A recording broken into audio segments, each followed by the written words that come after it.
gentlemen, boys and girls, welcome to another episode of the Let's Keep It a Buck podcast. I'm your host, B Souls. What up, y'all? What up, y'all? We back. We got our co-host in the building. Dom, say what's up to the chat. What's poppin'? Laptop Damo, no more iPhone problems. We're not liking that. We're not overheating. I'm in the game now. Thank everybody for contributing. We out here. Yes, sir. Yes, sir. His laptop was funded by the community. You know what I'm saying?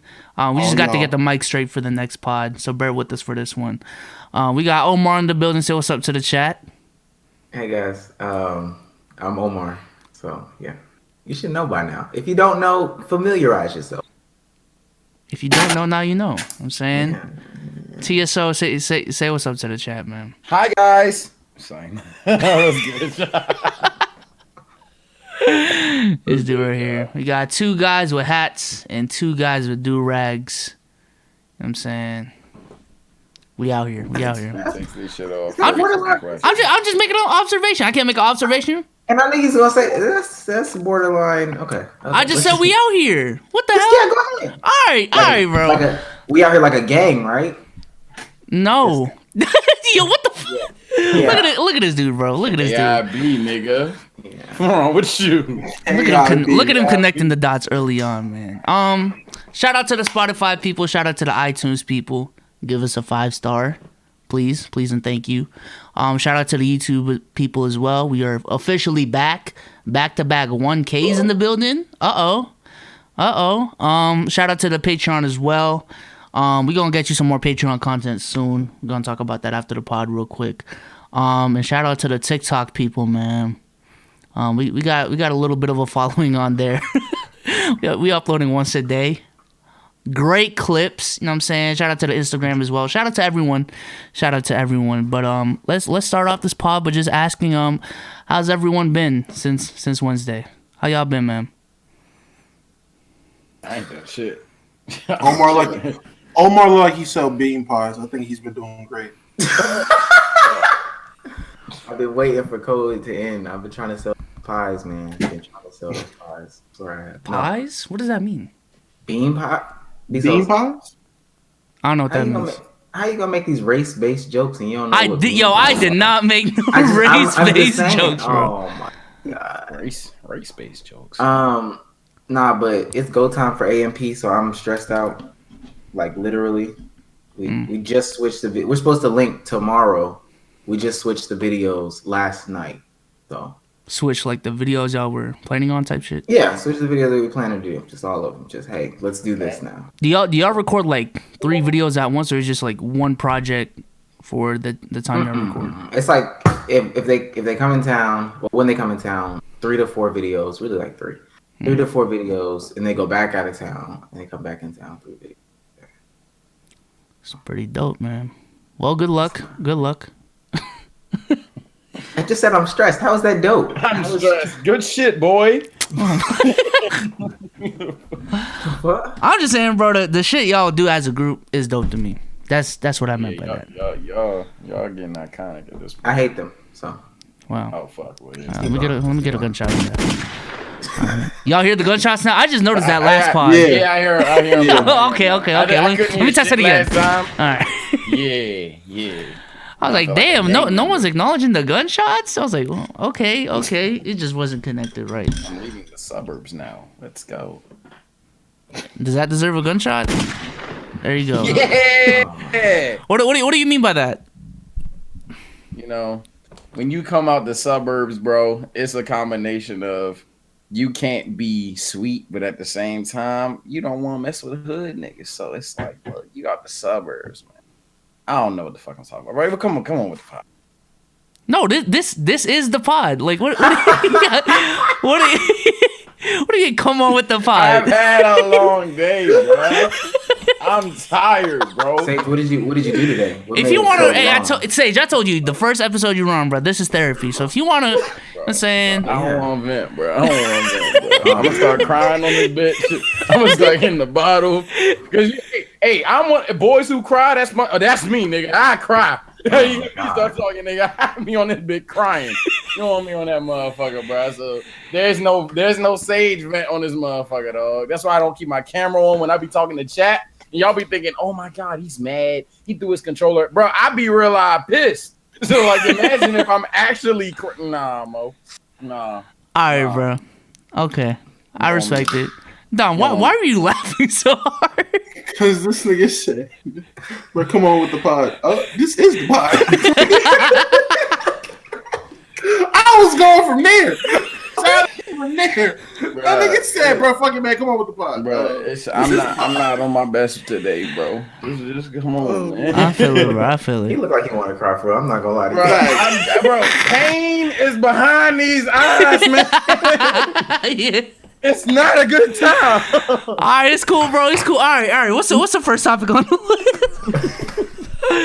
list? The first topic is cryptocurrency. I ain't gonna lie. In the group chat we're in, Omar and Rudy just been talking about crypto, and I don't know what to say. They be talking about Scam Coin, Dogecoin, Elon Coin. I don't know what the fuck y'all on, bro. So if Omar, if you want to give some background on what the hell's going on. Because I don't know much about crypto. Let me rock the mic for a second. I moved the mic up a little bit more, and it probably no better. But crypto is the way of the future. They're finna move away. Not immediately though, but they'll move away from the dollar. It's just honestly, to be honest with you, that's what it is. But just like with anything, a lot of things are scams. So if people are selling you a course, they're selling you a course on crypto. That's a scam. If they've got an ebook, that's a scam. People that make a coin, like you can make a coin. There was Scam Coin originated from this Twitch streamer. Yeah. One night he was just like, fuck it, bro. I'm going to make a coin tonight. We're going to hop on Twitch and I'm going to make this coin right now. And so that's what he did. He hopped on Twitch, however many viewers he had on the stream. He sat there and made a coin and he didn't think people were going to buy it.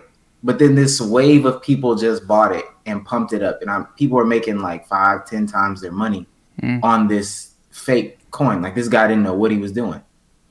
There's a lot of scams out there. Just don't fall for the scams. Don't fall for the scam. Bro, Rudy asked me to check out Scam Coin and invest in it. And, you know, I read between the lines. And I was like, Rudy, that shit is literally called Scam Coin. I appreciate the offer, but I'm passing on this one, bro. I mean, look, I know we like to read into things a little bit too much sometimes, but that shit literally says Scam Coin.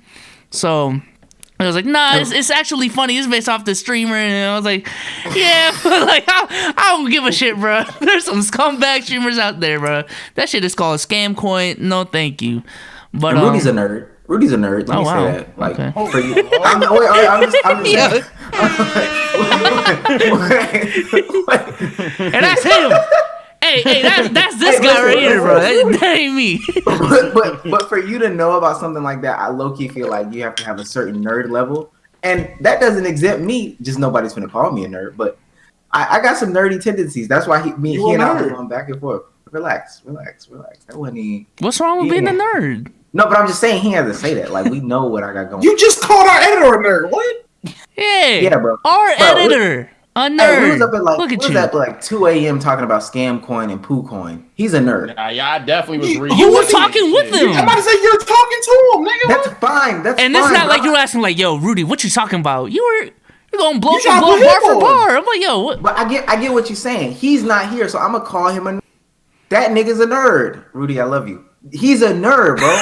That's fine. Okay. That's fine. That's fine that I was talking with him. I have nerd tendencies too. I can admit it. Don't call me that, bro. That hurts my feelings. So you hurt his feelings. You don't know that. He's not here. You don't know that. He gonna crop your ass out of the damn video. I guess his feelings was hurt, huh? I'm gonna see no clips this week. Rudy, we missing a bunch of clips of Omar. Right? We not. I swear we not. No, we not. No, this is right on schedule. It don't exist. Oh man. Oh my I god. was thinking that I'm the nerd. But Yeah, nah. make your money too, bitch. Oh man. Nah, but the whole cryptocurrency thing, I mean, it's cool. It's just I gotta see more companies like who's allowing like you to use this currency to buy shit. Like there's about 80 million cryptocurrencies you can buy in, but only two forms of them are being accepted for transaction. So everyone's investing in the cryptocurrency. If fuck around and they don't accept half that shit, that's just gonna be worthless. Literally. The way I view it is just as at least right now, and from what I understand, I just kind of view them as a different kind of stock. Like I'm not buying them to use as a currency to buy fucking like candy bars at the dollar store type shit. Like I'm just using them as another stock, and I don't even invest in them. But Tesla's allowing you to buy Teslas with Bitcoin. And I guess that's the difference. I guess that's the difference between stocks and at Magic crypto. City. There's a Bitcoin ATM. There's one at the store right up the street, nigga. There's at a gas station outside of my gas station, and we have a fucking Bitcoin deposit machine. You know what's crazy? They put them in they put Bitcoin ATMs in like the weirdest places. Like they low key be the hood in Atlanta, and there's a Bitcoin gas station. And I'm a Bitcoin ATM at a gas station, and I'm like, are people in the hood on Bitcoin? Yeah, that's what I'm saying. I know it sounds cool. Like, do black people own assets? Like, I don't want to say that, but it's wild. Did it had to be said, but did it have to be said? No, but that's a weird asset to just own and be like, yeah, I just from my Bitcoin wallet, I just typed it into this ATM. And then that's the other thing. I would never want to be at that ATM. I don't know if y'all know, Bitcoin wallets are like the wallet address is like 32 plus numbers. Who wants to be sitting at an ATM typing in 32 plus numbers for somebody to be standing behind you? Like that's like come and rob me, like low key. I don't know. I don't know. Anybody that goes to a gas station in the hood that has a Bitcoin machine, like I said, miles up the street, there's nothing but crackheads out there all day begging for money, but you got Bitcoin machines in there. I just feel like if I see a nigga go in there and use that, you are immediately a target. Like niggas don't. I haven't seen anyone that's been there for at least 3 months now.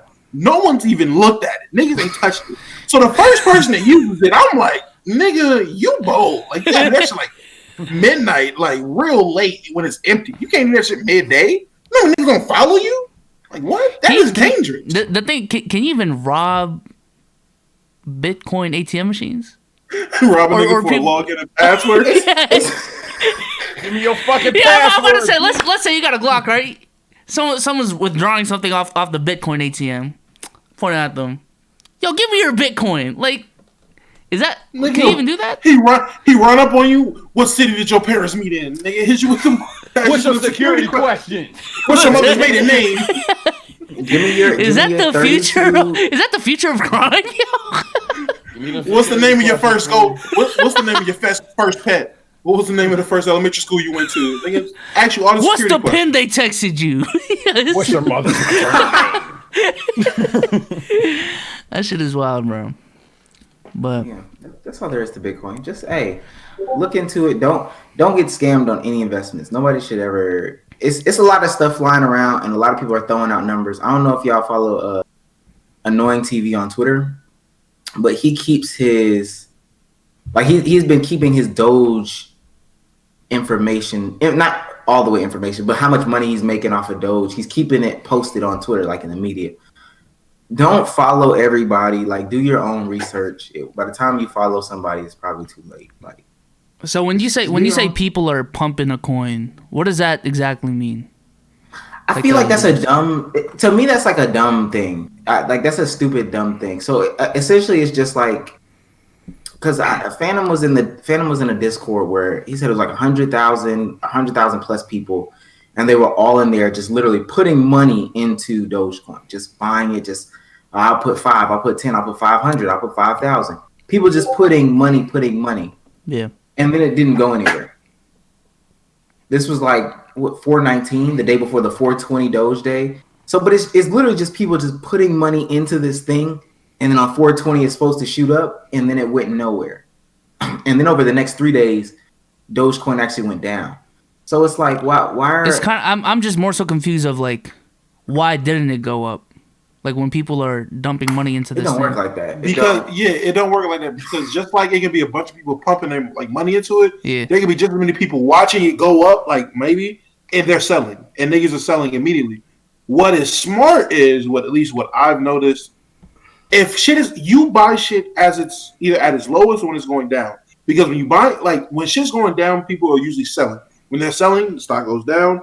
You buy while it's low, other niggas are buying it while it's low. It's going to rise. You make that money back. It seems very simple, and I shouldn't be the nigga saying this like I know everything. But in reality, it really is that simple. Like once you get into it and know what you're doing, it's really simple. It's XYZ type shit. I'm just trying to tackle these loans before I try to go crazy in this investing shit. Stop trying to pay. And you said that. Honestly, I have a terrible theory. A lot of people shouldn't take this advice. Why are you paying your student loans off? So I'm gonna be debt free. Fuck them bitches. Man, fuck them bitches. What they gonna do to you? How much were your student loans in total? Like, can you be honest? Like, you can let chat know you got bands. We know you do, but this dude right here, right now, cumulative. It's around 60, 70, but by the end of when I graduate, it's gonna be, if I don't pay anything off, which I am planning to, about 80, 85. About 80.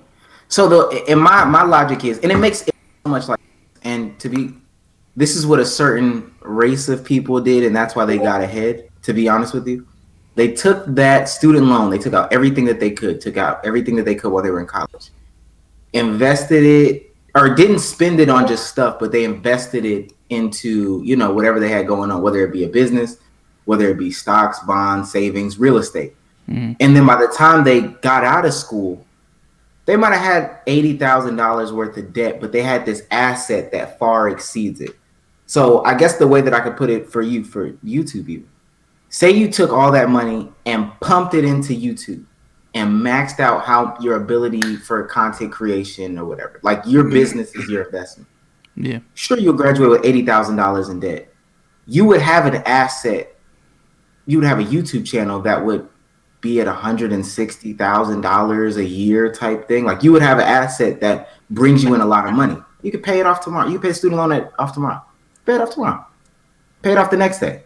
Or not pay it and keep investing.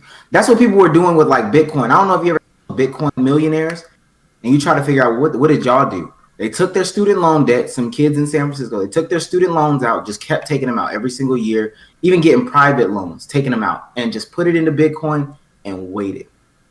And now they're multimillionaires off of Bitcoin. But I feel like that's such an anomaly, though. I don't think so. Also with the YouTube thing, I feel like I'm at a point where my growth on it isn't really based off money. Like it's more so me putting in the work. So me spending the loan money I get on YouTube, yes, quality will get better, but I think it's more so it's gonna come down to ideas and the consistency I put into it. At the end of the day, I feel like. Let's just say that was a general one, but you could make your videos crazier, like the things that you do with that type of money. You could afford to go to like an all-star weekend and be courtside and pull out some million view videos just off the strength of having LeBron in it. It's that one's far-fetched. Like there's more hashing out in that one. But in theory, because people buy homes off their student loan debt, and right, they still got a lot of debt, but that's the best loan that you can get. That's the best loan that you can ever have. Yeah. That's better rates than car, house, all that stuff. And then you can obtain an asset that'll far exceed this student loan. That's just the theory behind it. You could defer student loans like years too. That's the theory behind it. But more so, I feel like if you're taking out a student loan, you're taking that out to pay off the bills the school gives you right now. So if you can't pay off those bills, how are you even going to school? Have you not found yourself in a situation where your loan could far exceed what your cost of tuition is? Maybe that's just me. Yes, you can ask for more than, because they kind of essentially ask you to estimate how much you spend a year, and then you're like, all right, it's about to be around here. Based off those estimations, this is how much I want to take out, and then they approve that. But I don't know, bro. I mean, when you brought that up when we were in the locker room, that's an interesting idea. I'm just not. I'll let someone else take that risk, man. I don't want to. You're scary. Okay, I understand. Yeah, I'm a scaredy cat. What can I say, bro? I mean, well, that came from a very intellectual point of view. This is coming from a very ignorant point of view. I got like $3,000 of student loans I ain't paid back. I ain't looking to pay that shit back at no point anytime soon. I just said, fuck it. They legit pressed me about that shit. I swear to God, for 2 years, they pressed me about it. And after they kept getting a hello click, Nigga, stop. And I'm like, all right, they're gonna take it out of my taxes, you know? Nope. I feel the same. They're just waiting to pay you back. Like they're just waiting for you. You just have to pay it back at some point. But isn't there interest on that? And it also doesn't. It also damages your credit. My credit personally has not been damaged by it. At least from what I know. I've talked to my dad about it, my mom about it. My credit is better than my mom's credit. My credit is not better than my dad's. But from when he was 24, he said he wished his credit was like mine. So I'm gonna say no. I guess I'm just a sheep chat. That's what I'm getting at. But what I've been sold on the dream of being debt free, and I want to be debt free. So. But what I do want to say to everyone in the chat too, man, listen, because niggas wasn't telling me about the GameStop shit, and niggas wasn't really trying to tell people about the collection unemployment during COVID. Nigga, listen, man, this PPP loan, bro. If you don't know, now you know, man. I don't know, and I still don't know. What's this PPP loan? PPP loan. So basically, the government is giving out a $20,000 loan that's 100% forgiven to businesses. And what some great people in our community are doing is finessing the system to make it seem like you are either a personal business or however, and you get this loan, which is 100% forgivable, which means you don't have to pay that shit back. What's the qualifications for it? Scam coin. It's a business loan. Shit. If you register and if you can register as a business, if you register, and I'm telling you, there's a lot of people doing this shit, registering as businesses and getting. There's people on Locker Room that you talk to that are doing this and have done this. Chat is saying don't do it, but based off what Dom said, why can't I? What would be the risk of me doing this? Omar said it's a scam coin. I don't know. You have to meet certain qualifications. I'm not gonna lie. There are certain qualifications you have to meet. However, its meat is very, very loose. Like you're just putting in an application. They're not checking these things right now. The thing is, they're gonna check for it eventually. My opinion, though, if we're being honest, and I'm on Damo's time, that's fine. That's fine. Like eventually, the IRS is gonna want their money back. Everybody that did it, but this is what they're gonna do. Hey, B Souls. How you doing? We saw that you applied for the PPP. You got it. Cool. Can you prove that your business was open before 2018, 2019? You say, no, I can't. They'll say, fine. Okay. Well, we would like our money back. If you have the money, all you have to do is give it back. If you don't have the money, they're going to come after you. My thing is, just like with the student loan thing that I just said, you take that money. Think about it like this. You apply for the PPP last year. Yeah. You take that money, you put all of it on Dogecoin. That's how some of these people became Dogecoin millionaires. Put it in there. It was $20,000. Dogecoin shot up. You became a millionaire. In 2 to 3 years, they say, hey, we gave you $20,000. We would like it back. I'm a millionaire, dog. Yeah, you can have this $20,000. So if somebody I'm more so asking based off my situation. I've started YouTube since 2017, and I've been, when I file taxes, I've been a self-employed person. What, like, as a legitimate, applicant for the PPP loan, do I, based off what you guys know, again, I can just look into it myself. Would I qualify? I can say I know the qualifications. I don't know. You'd have to, because I feel like I do. I don't know about y'all, but you just found out about it, and you talking about I feel like I. Again, based off of just what y'all said, if it's given to people who have a business, I have a business. You do have a business. I pay off editors. Shout out Rudy. You got pay stubs, nigga. You got pay stubs. Let's keep it a buck as a business. I would argue that actually. I would argue that actually. So I'm just saying. There is a 100% forgivable loan being given out for $20,000 if you register as a business, and if you have a business. Which, I mean, let's be honest. Let's just say, for example, all 4 of us are considered 1/4 owners of Let's Keep It a Buck. We own a business. 80 bands of pop. Yo, hey.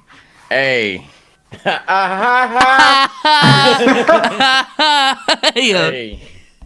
And all we got to do is, honestly, all you have to do is show pay stubs from Rudy and show equipment. Like, we're up in the production and shit like that.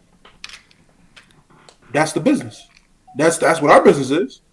And if we prove that we put the money into the business and we can show receipts and we can show us paying off people, if we add whatever, Rudy, stuff like that, we're business.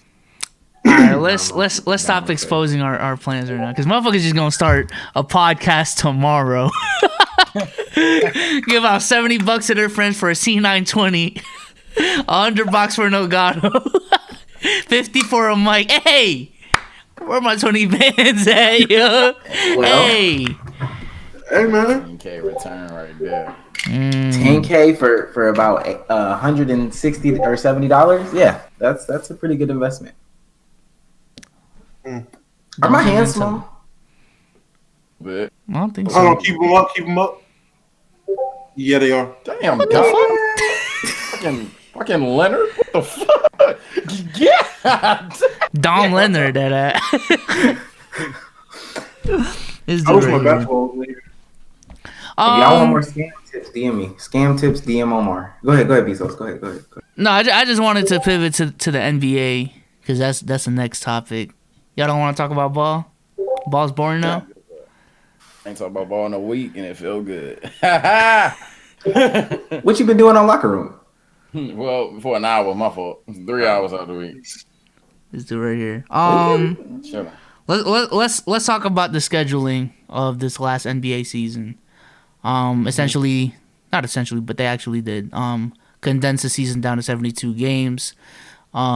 This season, because of COVID and everything going on there, they're trying to get the best bang for their buck.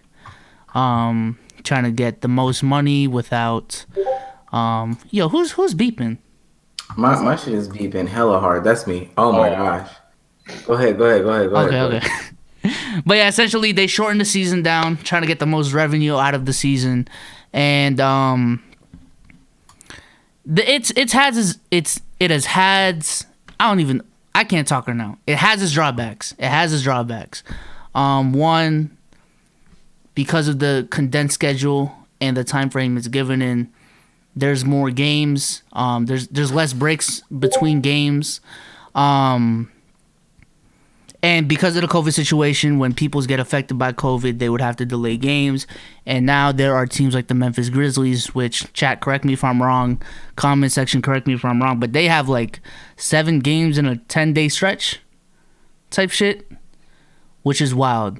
Now again, hindsight is 2020. But do y'all think, first of all, how do y'all think about the season as a whole? I know we like to live in the moment, and as people who make content about the NBA, to a certain extent, we like to gas shit up, you know what I'm saying, make it seem greater than what it is. But out of 10, what would y'all rate the season, and did they fuck up the scheduling this season? Talking from a 5 below. Fuck. Like, players getting hurt left and right is not cool. It's just simple as that. Motherfuckers had 73-day off seasons.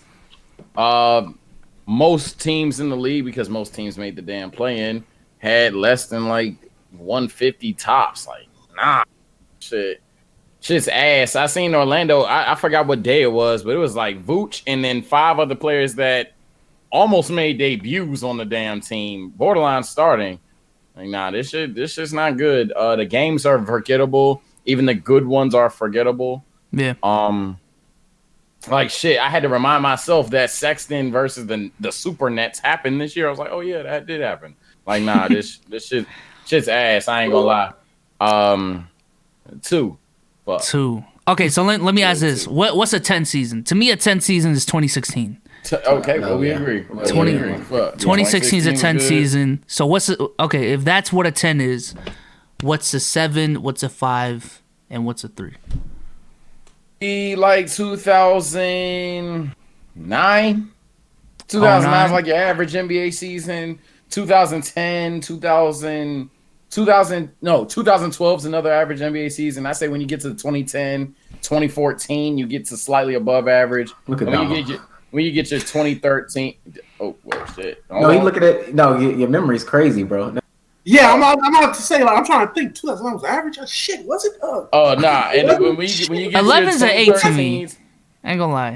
11's 8? Yeah. 11's okay. 11's okay. But when you get to your 2013s for sure, your 2017s for sure, your 2016s, dear God. Hell, is even... What, you said... What'd you say 2017 was?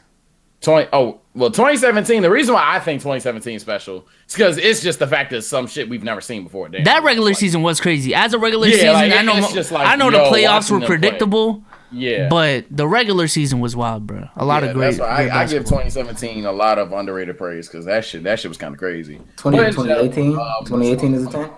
2018. Let's see, Super Braun, the Warriors. That's a 6. I ain't gonna lie. I feel like that's a 6. The playoffs were fun. Wasn't that IT season 2? Or no. That's 17. No. That's 17. That's 17. Yeah. Damn, the playoffs were fun to me though. At best 7. But what's another bad season? A bad 2020. 2020 last year was bad? Yeah. Well, 2020 wasn't good. 2019 was good. Really good actually. 07's a bad season overall. Like nothing really. I wasn't like in basketball when I watched it. I was about to say 08 was a pretty good season. Yeah. 08 is probably a good season in my opinion. 2014. But honestly, every season that we've named, the few bad ones, I feel like this season is worse. I'm not. Yeah, this season's down there. When the last time y'all watched a full basketball game? Outside of last night, because I was I'm pleading the fifth on that one, bro. I got a career. Damn, I'm exposed. Hey. I'm exposed like shit. She got me, bro. Damo, when the last time you watched a full basketball game? When the Lakers beat the Nets. Yeah, I think that's my answer. We missed out. I only caught the second half. This season, I don't know the last. I've watched from start to finish less than 10. I got 20. I got a good 20 games. From start to finish? Yeah, I watch a lot of basketball. Ooh, I got a good 20, but in general, though, it's a lot less from normal, though. Because injuries ruined a lot of matchups. Like, when you really sit down and think about it, this is easily one of the worst of all time. Like, we missed the Battle of LA a lot due to injuries and or COVID. We missed Brooklyn, LA twice. We missed Brooklyn Clippers. That game was mid, too. I ain't gonna lie. Milwaukee Nets was... We did get Hawks Nets. We got Hawks Nets. Exactly. We got Trae Young versus Kyrie Irving. I don't even think Kyrie played. I'm not gonna lie.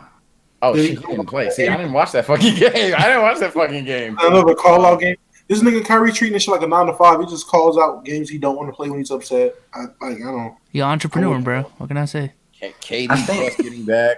I was listening to Drew Holiday talk on JJ Redick's podcast. He was even saying that this season is harder than the 2011 lockout season. Because of the shortened break between... Because of the shortness. I think he was, at that point, he was talking about how many games they would have and the amount of nights and stuff like that. But he said it's just more. Because I don't know if they tried to eliminate back or whatever, but I guess towards the end of the season, it just all kind of fell through. And I know COVID stopped a lot of these things, and we got to stop saying COVID, but I know that stopped a lot of those, like, games from being played and stuff. So you kind of had to condense it, but they never thought so. Well, darn, what if we get in a situation where there's only how many days are left in the season? Less than like 20, 15, something like that. Yeah, April is usually the last month of regular. It's season. May 18th is when the playoffs start. Yeah, it's late May. So if they never thought to themselves, well, what if we get to the point where there's like less than 20 days, but somebody has 20 games? Are they going to have to play a game every single day? Like, what are we, like, we're going to get to that point eventually. And I think that that's where they're at with some of these teams. And honestly, I don't know what the solution is, but low key, they should just kind of cut it off. Like, just really next Wednesday, just, hey, all right, this is the playoffs. It is what it is. And that's really the biggest point. Nobody gives a fuck about this regular season. Seriously, there's no narrative whatsoever. Half your favorite players are hurt, and if they're not hurt, they're just coming back from injury. a lot of teams underperforming because the players don't give a fuck. Coach, nobody gives a fuck. Like I don't even think Adam Silver gives a fuck outside the check. No, nobody cares about. Y'all think that's a recent thing though? Like not giving a fuck about the regular season because of how narratives play into players' careers and the aspirations they have. Because I feel like in the 2000s when social media wasn't as prevalent, this wasn't that big of a problem. Like people gave a fuck about the regular season and tried a decent amount. And maybe that's just me talking in hindsight. I mean, it comes down to a lot of things. Omar, go first. So I was gonna say personally, it's crazy. Personally, I feel like it's dumb to care about. I might be on the other side of that. And I understand that, like the idea that it's dumb to care about the regular season. I understand that because legacies aren't made in the playoffs. But I'm just talking about, as a whole, as a community, us giving a fuck about the regular season, regardless of how flawed it is. Yeah. Maybe has that changed? Yeah, I see what you're saying. But like T-Mac was dumb back then. Like I can recognize now that T-Mac was dumb. Like trying to get back to play regular season games. Grant Hill was dumb back in the day when you were dumb trying to do that. You're just dumb. From a player's perspective, it's hard. It's hard because and to add on to your point, even the 7-3-9 Warriors, Draymond, Curry, Clay, they'd tell you the biggest regret they've had in their careers was giving it all they had in the regular season to not get that 10th loss versus being 100%, 200% for the finals. They tell you that right now. That was dumb. The only thing that has me like the regular season matters a little bit is because a lot of the narratives. Now, if you're a player that doesn't give a fuck, cool. But a lot of narratives about these players do come from the regular season. Like when we compare a guy like Carmelo versus a guy like, I don't know, who people saying better than Paul George. We look at the regular season averages. We look at the scoring titles. If either of them had an MVP, we look at that. And then we go to playoff success. But we don't look at only playoff success. We don't. Oh, go ahead. I was just going to ask this, and this might be an unpopular opinion. Or it's not even an opinion. It's just a question. But do y'all think Curry having the 2016 regular season under his belt, 73-9, unanimous MVP, dominating the NBA as he did, is that not more impressive than the Spurs winning that championship in 2007? Is that not? You don't think so? I would. Damn, that's tough. No, I mean the championship is what you play for. You don't play for the regular. That's what's on one hand. There's a ceiling on getting an MVP, being unanimous MVP, and having 7-3-9 record. 7-3-9 record when you don't win a championship. So I guess there's an asterisk on the season. Yeah, consistency, and I fucking love Curry. Curry, my second favorite player of all time. That's the only reason I'm hesitating here. But I guess I would have to stick to my troops and say you didn't get the job done. But damn, I mean. I'm a believer Draymond don't get out. He got that shit. Therefore, it's a subliminal rings. But that's just me. But I mean, it is what it is. Like you played to win the championship. We know that the playoffs are much harder. So you can lollygag around, especially when like people are resting or people are taking it easy, or you have to play. I don't know who was bad back then. You have to pay the Chicago Bulls. You know what I'm saying? Or the Charlotte Hornets. Like, ooh, you're really going through the gauntlet. Like, nah. It's much better when you have to beat the best teams 7 times or up to 7 times. I don't necessarily care about that. Do y'all think the NBA should probably? Nah, that wouldn't be a good idea. No, go ahead. Wait. Nah, that wouldn't be a good idea. I thought about it before. Nah, I don't. You know what's crazy? And maybe that's the question. What's the solution? What's the solution to make us care about the regular season more? To me, and I've said this numerous times throughout the years, 82 games is way too much. And even, I'm going to be honest, even if they reduced it to 66, I still think that's way too much. Not way too much. That's still too much. Let's have like a 50 game regular season. Twice. Every team play twice. That's it. That's it. Maybe I don't know, but let's say a 50 game regular season. I feel like the problem is right now is that the value and how the importance of one regular season game is just not that high. When you look at the NFL, the reason why every game is so, high impact, why everyone gets so hyped about every single game is because every single game is worth 1/14 of your whole season. Now, when you compare that to basketball, when it's 180, 1 out of 82, I think it's more than 14 games. But go ahead. is it 16? Wait, what 16 sport? NFL, right? Football.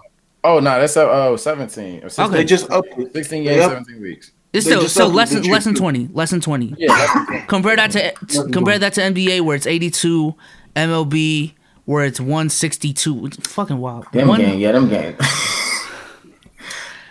And to actually to 162, Damo's point, NHL is 82. You know, thinking about Damo's point that you just said that I made a face when you said it, but you're probably right. If they play like every team played twice, everybody would take it pretty seriously, and every game would mean so much. Playoff intensity would be quick. Like, yeah, I mean, hey, it's not the worst idea. every There's team playing 30 twice would be like a 60 game season. Yeah, so around there, 50, 60 game season compared to 82. In fact, I think it's proven because the NFL, Chat's right. The NFL just added a game. I forgot they did that shit, and there was public outrage about that. Not too many fans are hype about it. It's just like, oh well. The players definitely ain't hype about it. The players is pissed off. That Yeah, a whole different dimension. So that's an extra week of punishment you got to probably try to get. Football is chess on the human body outside of boxing. I wonder. Like what the money looks like. Okay, 82 games. We understand the reason that they do 82 games. We understand. It's money. Like, yeah, of course, we can all agree to that. What does the money look like if you make these games the biggest ticket? Like scarcity is really there, so people feel more like I feel like I have to watch these games, like football, because that's the draw for football. If I miss Sunday, then I've missed the entire week, and I gotta wait till next week or maybe even the week after to see my team play. So that's what makes people rush home, like especially in the South. Like people will stop what they're doing. People don't even stop what they're doing. People don't leave their house. Like if you ever work retail on a Sunday, you can tell when the Falcons play and you can tell when the Falcons don't play. No matter how good, bad, or indifferent the Falcons are. Like people will just not come. Yeah. If somebody has something to do, people will not do their business until 4:00 after the Falcons start at 1:00. Or they'll try to do it and they'll ask questions like, well, how long will this take? What time is it? Nah, I'm not. That's what I'm saying. Even with the Patriots, like every time, especially since they're in the playoffs every year, like every time there's a game on Sunday, motherfuckers will be like, shit, there's a game on Sunday. I don't want to go to Walmart right now. Like on a Saturday because everyone's gonna be prepping for Sunday type shit. Mm-hmm. So I feel Basketball that. could do that. Basketball could do that. I don't know why they don't. Basketball could definitely do that. But is 50 games enough for that type of effect though? If every team plays twice, yeah, you got to think about it. Places are used to, if you're playing in the same division or conference, you're playing 4 times a year. That like people that go to games, you're used to being like, I might be able to miss LeBron coming, the first half of the season. I'll catch him second half. You eliminate that? Oh, niggas is trying to catch when LeBron come to town. Niggas want to see when the Melo comes. He only comes once a year. He's coming to your city once a year. You play 1 away game, 1 home game. Yeah. So unless your team has him, you get 1 chance to see him every year. Every year you get 1 chance to see your favorite player. You can yank them fucking ticket prices up to NFL prices. Niggas gonna buy it. Even the bad teams, you can still over. Right now, you can go to a Hornets game. Swear to God, nosebleed seats are probably you can find them for like $30. Mm-hmm. Not for that. You do that, niggas is gonna pay $200 for the nosebleed seats because they gonna want to see it. They gonna want to see their guys play. They gonna want to see that LeBron, that Curry, that one time a year, and that will let players will be more incentivized to play now because you got way more time to rest, and players understand their fans don't get to see them as much. Like LeBron had a quote a couple years ago, and they were talking about resting. He's like, I played in every single arena, multiple times. Like I played everywhere. If you ain't seen me, you ain't seen me. Like that's tough. Now you don't got that excuse. You know, it's funny to that point. I wonder what the number is, but I'm gonna just say like a team like the Cardinals because they're in the West Coast. There's teams that Tom Brady, the greatest quarterback of all time, has probably only played 3 to 4 times in a 20-year career. And if you create that kind of scarcity, just think about when, this is only the 4th or 5th time in Tom Brady's 20 years that he's coming to play here in Arizona. You could sell any and everything at that point, and it would just fly. And I feel that, and I understand where you're coming from, but to translate it to YouTube, I feel like the NBA is essentially saying, I'm fine with getting 50K views a video if it means I'm uploading 5 times a week, compared to getting 150K every time I upload, but I'm only uploading once a week. Because the numbers, that ends up adding up. And throughout the whole week, you're getting more views. And I understand, like, we already brought it up. The reason that they're not doing it is because of money. Yeah. But for the people asking, based off of what we said, why aren't they doing that? That sounds like a great idea. That's the reason why. That's the reason why. They're playing a numbers game. They got people behind the scenes. And I guess both the NBA and NHL has agreed that 82 is that perfect number. You know what I'm saying? But I don't think it is. I feel like they also try to capture some of the time where they're not during football season. So maybe that the NBA is like just craving this space. But honestly, I think I can't remember who pitched it. If you start the season on Christmas Day, and just have those games run up until the summertime, make sure you never run into the Olympics. I think you'll be fine. To be honest with you, that's the way. Yeah, no, I feel that. I'm sorry about that. I had a situation. But was the point brought up about the NFL? I heard you guys talking about that. The NFL. Omar brought up Omar and Tom Brady probably not playing in Arizona a lot. I don't know if it was brought up, as I said. Yeah. But the NFL, the way it works is, let's say I'm a Steelers fan. I know for a fact I'm only playing Washington once every 4 years. Like that's how it works. It's you play the other opposing division in the conference once every 4 years. So yeah. Hold on, I'll be back. But yeah. Okay, good. No, I feel that. That is something that I think we should look into, or the NBA should look into, what the effects would be of a 60-game season if ratings go higher, and overall perception of the game goes higher, how much that long term benefits them. But based off of my analysis, what I'm saying, they're not gonna do it, bro. Could you imagine LeBron once every 4 years, like just in your town? Could you imagine Mike? Could you imagine like the biggest names ever once every 4 years in your town? That would turn your town, just upside down. Literally. Yeah. Literally. Niggas will come all. It'll be a whole event. It'll be something like niggas will come from all over, like because this is the one chance you get. Like you legit would have been. You be like, okay, the last time I seen LeBron play, I was in 8th grade. You're about to graduate high school and he's back. Like you're a senior in high school by the time LeBron comes back from the last time you seen him. That shit's crazy. And it's a chance like the players might not ever be the same from the last time you've seen them. It's a high chance. That's a fact too. That's a fact. You might see seen Derrick Rose in 2011. 4 years later, he got dreads. He don't got no knees with dreads. It's a whole different situation. It's right here, dude. One real quick, not really related thing I want to bring up. I realized this like a couple years ago. My sister was born in 2011. This is bad. I don't know, but essentially, she's grown up her whole life with LeBron in the finals until like 2019. That shit is wild, bro. Imagine your whole childhood. There's just this one dude in the NBA finals every single fucking year, bro. Like that's some Bill Russell shit. Yeah, I low-key get annoyed. Like every time she watches the NBA finals, who LeBron playing? That's tough. But that's the norm. That's what she's used to. That's what a lot of kids is used to, which is wild to think about. I remember I was in the locker room and it was some kid came in there. It's when the Lakers had beat the Nets. Yeah. Came in there spazzing defending the Nets. Oh, it's a fluke. Oh, this, that, and the third. Blase, blah, blah, blah, blah. And niggas was just jumping on his head, jumping on his leg. I'm like, whoa, y'all chill. Let me just ask you something real quick. I'm like, bro, let me ask you something. He's like, what? I'm like, how old were you when LeBron went to Miami? He said, I don't know, 2, 3. Oh. I'm like, yo, listen here, man. This nigga was 2 or 3 when LeBron went to Miami. Lay off. Like, back up a little bit. So that mean somebody's in trouble. It's not me. Somebody finna get the yeah. I just wanted to. Yeah. No, I feel you, bro. You good, bro. You good. Don't worry about it. You should have seen Dom's face. I'm here, but I'm muted. Yeah. I was like, yo, is everything? Should we end the stream? Yeah. Wait a minute. This is got a flight situation? I'm like, I'm not about to get flighted, my nigga. Nah, we call the police quicker. Is that Drea? Is that Drea? What the? Oh my. I feel it, bro. Nah, I feel it. Look, shit like that happens on the pod all the time, Tia, so don't worry.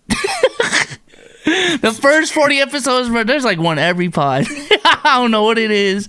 Whether it be dumb, like some connection shit happens, power going out. I'm like, Slim, we had so many hours of the day. So many hours. I ain't gonna lie, that's why I got this mic, cause it's really good with like isolating sound. Cause with my Yeti, bro, like when my friends, or not when my friend, when my parents would be like telling my sisters to do chores and shit like that, like it would pick up, like the Yeti would pick it up. But this one right here, bro, hey, pause. But this is a magic stick, bro. Ain't gonna lie. Come on. You could have said anything. Aiden souls, man. You could have said this is a good mic. Bro said this is the magic. Is that a segue, Dom? You trying to segue to one of our topics? Oh, is that a topic? I didn't even know. The magic stick? Hey, anyways, one of the most poppin' streamers / content creators on the platform. Chat is on right now, and I feel like a lot of chat would know this is Aiden Ross. Y'all see Dom shaking his head already. Hey. And he's been blowing the fuck up the last couple months. I was put onto him around 5 to 6 months ago, around when Next Gen 2K came out, and I was just on Twitch trying to see, how everyone's streaming. I also got a PS5, so I was trying to see the landscape, because I was trying to be the next Ticino essentially, and that just failed. But yeah, I was seeing Aiden streams. They were really entertaining, very engaging streams. I was just very surprised that this dude was like, getting 20K a stream, which is extremely impressive on Twitch. But as Next Gen became ass, he essentially moved away from 2K. He started doing dating streams, and them shits did crazy, doing 40, 50, 60K every stream. He's then moved to LA. He lives with like FaZe Banks and Rice Gum and all of them now. More recently, he's been doing streams involved with Lil Tecca, Polo G, ZSMB Lou. I know him TV's in a couple of them. Essentially, he's big time now. He's one of the biggest content creators across all platforms. I get that almost say. We've had our thoughts on Aiden throughout a couple of our pods already. But I guess my first question is to Dom. Just what's the face for it, bro? What's on your mind, bro? Sorry, I just get extremely disinterested talking about Aiden. Let me be honest. How Bezos gave his spiel. I came across Aiden how most of everyone came across Aiden, because of Bronny. So Bronny decides to stream with this kid, and I remember the name Aiden from the 2K community. I remember seeing a couple of his videos, whatever. But really got put onto him through Bronny. Noticed the e-dating shit. I'm like, all right, cool, whatever. And then it was just a shift to him making senseless content. Like the e-dating shit, like it was transcended, like the shit was popping, it was buzzing. Their shits are funny to me. I ain't gonna lie. Funny as hell. I was like, I'm fucking with that. But then he just shifts to making what I call rice gum content, which is just blatantly dumb shit. Just whatever. It's not so much the subject matter, it's just the content itself. It's just dumb shit content for kids to just run up for no reason. You just do dumb shit to appeal to kids. At first, it was flexing fucking Yeezys and flexing this, flexing that. It was flex culture. SoundCloud was big. That's why niggas did. They flexed. Now it's this nigga acting sus. And listen, we all know the LGBT LMNOP community. Like we're positive. We love everyone. Everyone loves everyone. Everyone loves everyone. Everyone loves everyone. We are 100% behind everyone to be happy. But to blatantly go out your way to say you're not something, but make a whole career off of overly exaggerating something. Which again, we have such chat on here. Like I put my mic in my mouth. I do little weird things for the culture over here. Let's keep it a buck. Let's be honest. But I don't take it to the point to where I'm sending B-Souls meat pics. It doesn't go to where I'm sitting on niggas' laps. Like I'm not. It doesn't go to where I'm taking shit out to the real world. Like that's not. That is weird, my guy. Like that's wow. Niggas make such jokes all the time. It's into we're used to that. But to take it to the extremes he's taking it to, for the sake of content, to me, it's trashy, and I don't get behind it. I don't see why niggas get behind this, but niggas don't. It's either people that are yes men, that are cool with him, people that want to come up off of his clout, like they want them numbers, or it's fucking kids, like his little ass kids. It's just funny that they're going around all these chats being sus. So, no, I get that. Like with this pod specifically, like we have the sus jokes. And the reason why I wanted to like stray away from that as well, not only were like I feel like with certain guests they get uncomfortable with that shit. Remember the Molly episode, Don, bro? The Molly. Dude, Don was behind that episode. I don't think she was uncomfortable though. At least I hope not. I hope not, Molly. If you're watching this, I hope you weren't uncomfortable. Yeah, listen. I look. Please, let's not. But also another reason why I wanted to cool off of that. Not only were I felt like the guests, I didn't want them to feel uncomfortable, but also I didn't want that to be like what we're known for. Oh, y'all the part that made gay jokes. Oh yeah, I know y'all, man. Like I didn't want that to be our contribution to society, you know what I'm saying? But the thing with Aiden that I guess the main conversation topic that people are having with him recently is how he's made being sus his fucking personality trait at this point. Like that's his selling point. Aiden's the dude that makes sus jokes, is sus on stream and shit. And that's what he's known for. And like what Dom said, when your audience really is an impressionable young audience, and that's one thing I appreciate about on this pod is like, bro, just if you're an influencer, know that you like know what comes with that role. Like motherfuckers watch you religiously for hours. To some extent, you are a role model to them. So just use that power with caution. But yeah, I don't know if Omar and TSO have any input on this. I don't. Maybe it'll transition. I don't know if you were going after, but I'm not gonna say fuck Aiden because I usually say fuck these people. But I think the thing is what people don't understand, like the casual viewer. And at one point, maybe I was a casual viewer. So you expect more, not even expect more. I think what people don't realize is that your YouTuber, your favorite YouTuber, just isn't as creative as you think they are. And that might sound mean. I'm not shading nobody. I hate that you just did.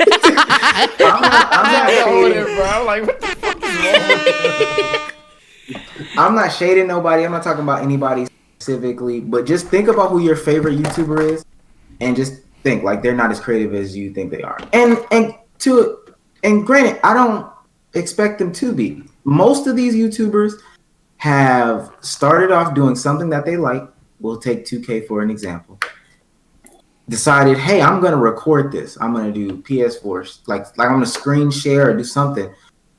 And then they decided to upload it with some commentary. And then truly, some of these people just blew up. Like they were doing this for fun, but then they just blew up. And then they're being asked to kind of step out of that realm and do different things. You weren't necessarily creative to begin with. You were just doing something that you like to do. And now that you're asked to be creative, you don't know what that means. So then you resort to doing stupid stuff like Aiden does. You resort to doing just stupid videos, just flex culture, all this stuff.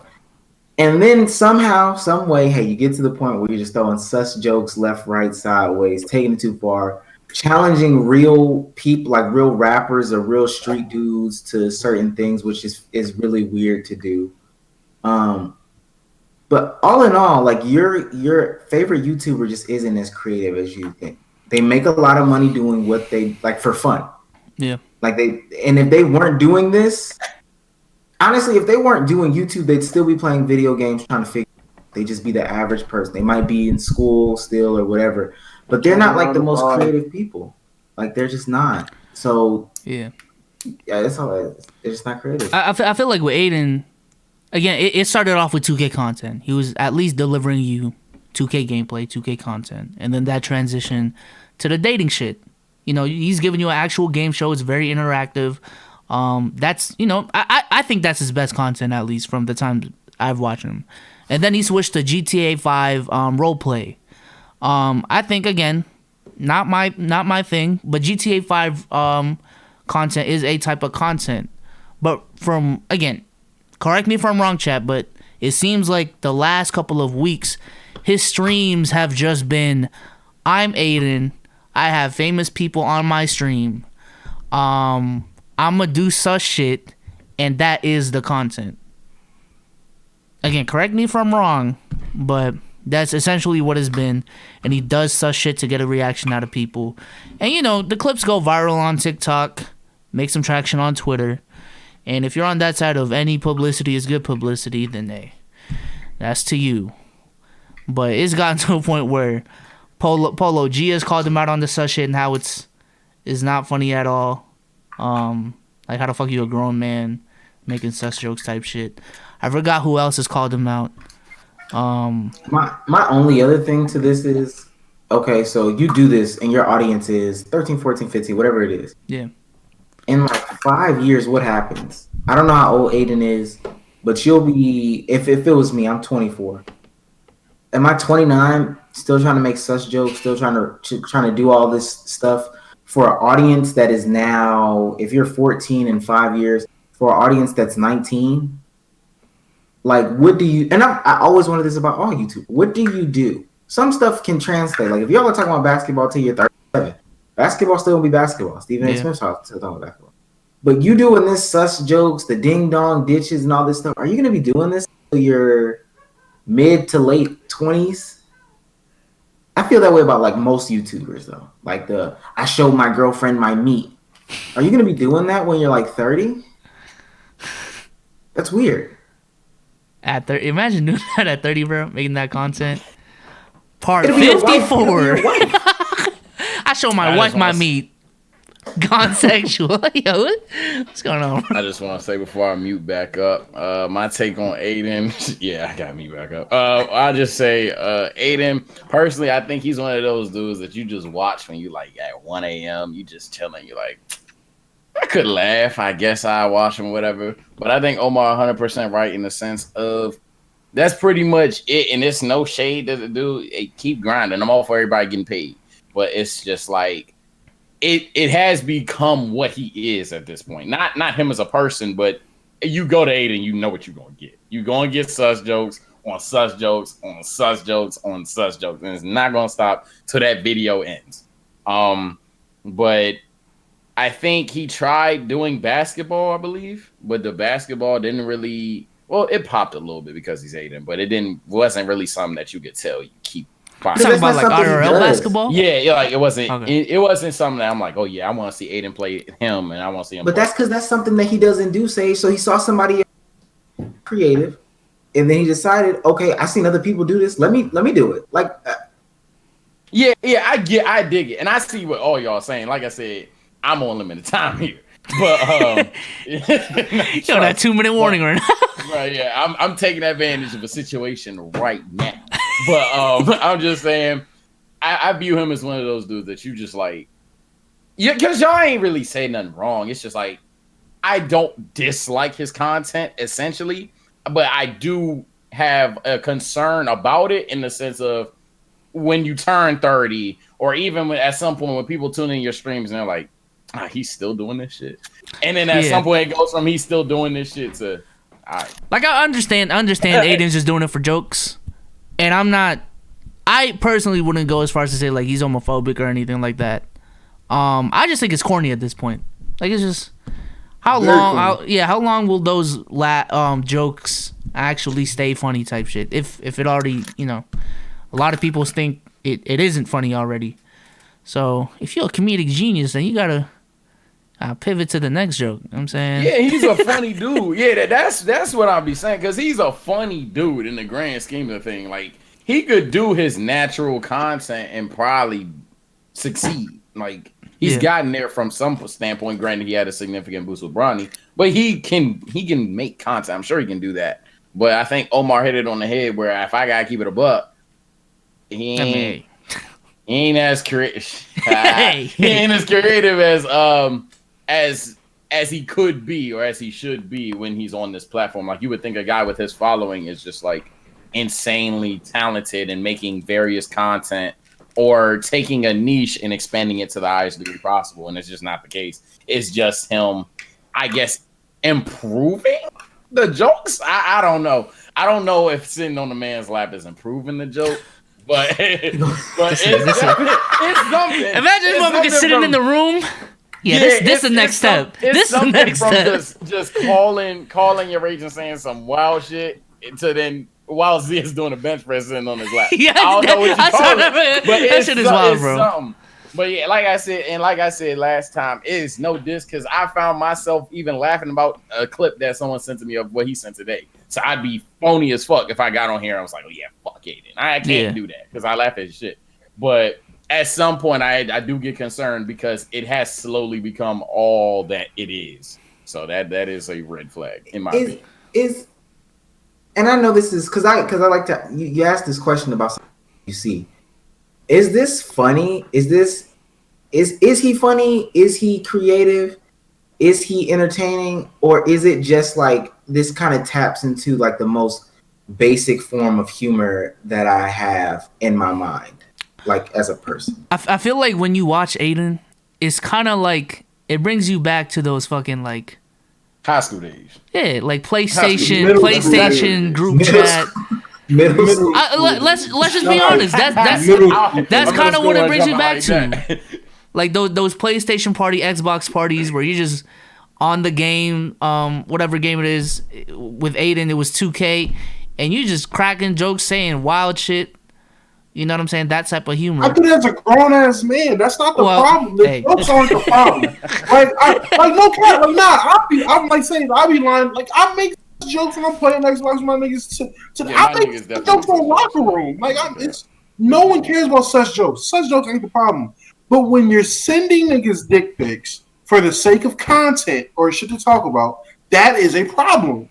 Like, when you're sitting on Z's meat live on stream for the sake of content, that is like, here's the line. That nigga's up there. Like, there's like I'm off the train now. Like, but I wanted to challenge that thought, because like you said, we all, and again, I'm not gonna act like me saying this stuff too. Like, we all make these still, like, there's still a middle school element in our mind. I wouldn't tell somebody, like, if somebody was like, yo, describe so and so, and those are the jokes he makes, I wouldn't say like, oh yo, bro is funny. Like, bro is funny. Like, I can't lie. Nah, he just makes jokes that appeal to like my middle school brain. And for whatever reason, not for whatever reason, we all understand. Like, we laugh at it, but I would never say, yeah, he's funny because he makes. I would say he's wild. He's wild. Like Eric Andre, for the most part, that nigga's wild. Whoa. Focus. I mean, yeah. What are you doing? There you go. It's foggy now. Hey, I'm new to this shit, man. But I was trying to talk. Eric Andre. Focus. Oh yeah, Eric Andre.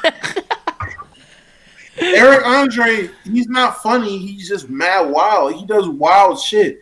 I wouldn't be like, yo, you definitely gotta check out Eric Andre. That nigga's the funniest nigga. No, that nigga's wild. If I see you watching Jackass, I might be like, oh, you might want to watch Eric Andre. That nigga's pretty wild too. Like, it's it's shit like that. I will say, I think the one thing that Aiden has done to kind of separate himself from the crowd is he's kind of made his life like a story type shit. Like, when you like, it started off with every time he'd get banned, he'd make a big deal out of it. The next stream would be like, man, what's Aiden gonna say about him getting banned last night type shit. When he was hanging out with that Karina chick, that was like a whole fucking mini saga in and of itself. Like, people would just watch the streams to talk about the girl Aiden's talking about and shit like that. So he's gotten to a point where he's kind of selling the story that people are gravitating to. Also the fact that he's, you know, played 2K content, GTA 5, game shows. He's gained a following from all those type of communities to the point where now he's averaging 90K, 100. I was on the stream the other day. Dude was getting 120K.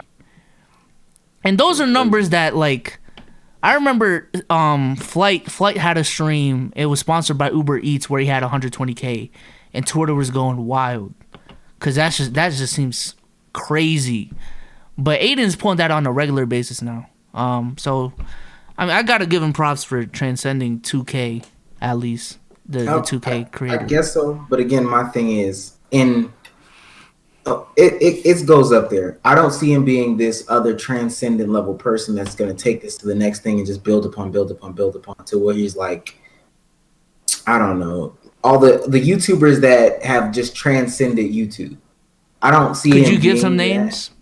Could you give some names? Low key, like Marquise Brownlee. I know people don't like him, but Jake and Logan Paul have transcended their apps, respectively. What's her name? Vivian Singh, I think is her name.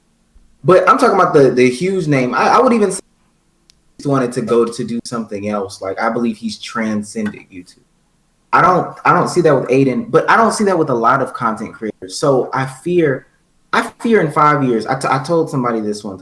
There's gonna be YouTubers who are content creators in general, where we go to the movies or whatever, and we see them. And we're like, oh, aren't you so and so from YouTube? And they're gonna be sweeping popcorn.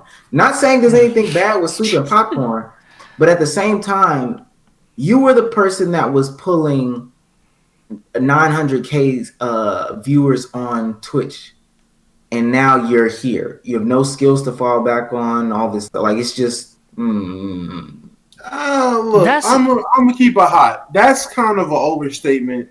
Because so much shit would have to go wrong for you to go from 120K live on Twitch to just a popcorn. I can name like 30 basketball and football players that this same. Different. That's different than you. Oh, that's different. Listen.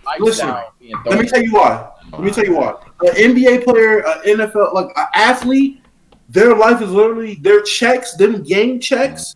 That's their life. And if anything comes from endorsements, and God forbid, and if they are able to make anything else of their name. But for just the average NBA player, it's game checks, maybe a sponsorship. If that's not coming in, you have to create some other source of income or whatever. But for a YouTuber who's popping 5 years ago, like, there are plenty of YouTubers who are on YouTube still that were massive 5 years ago, pulling a million views video, 600K consistently, whatever. They were killing it. And now they're only doing 20K video. But guess what? They're still posting videos every day, getting 20K video because they can still maintain some type of lifestyle off of that. Shit, that's what TBH told us. That's what TBH told us. Like, people go up to him all the time and be like, and go on his YouTube channel and be like, man, I remember when your views were what happened? And then, like, when you look at what TBH is doing on Twitch, what his podcast is doing, which apparently the ads he's doing is ridiculous and shit like that. Like, he's not as broke as people would make it seem. And I don't want to make it out into like a thing, but you can make it into a broke thing. I get that. I get that. I don't know who TBH is. The Black Okage? Modern War Negro? You want to coach it? You don't know TBH? Hey, young. Hey, that's tough. That's tough. You don't know TBH? The dude that was playing Call of Duty and got in the troll lobbies, let's say. Like Modern Warfare 2? Yeah.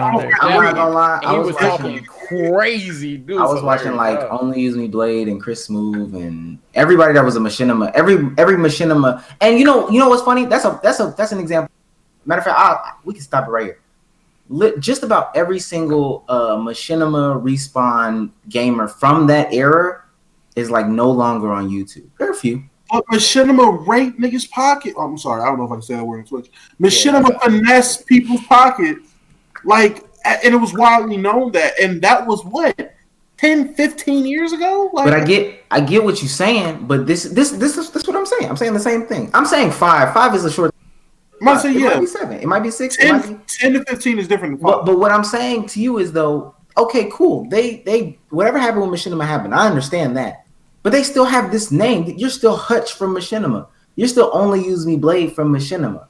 You're still C-Nanners from Machinima. You should still have this name that holds weight. You can still go get at least 20K views. Like should still be able to, but sometimes it just like they're not as creative. Then you want to start a family. Is like again, I'm saying this to you. I'm asking all y'all. Is Aiden gonna be 33 with his kid running around the other room? Bronny is in the NBA for real, and he's sitting on this grown man's lap? No. Imagine he sits on Bronny's.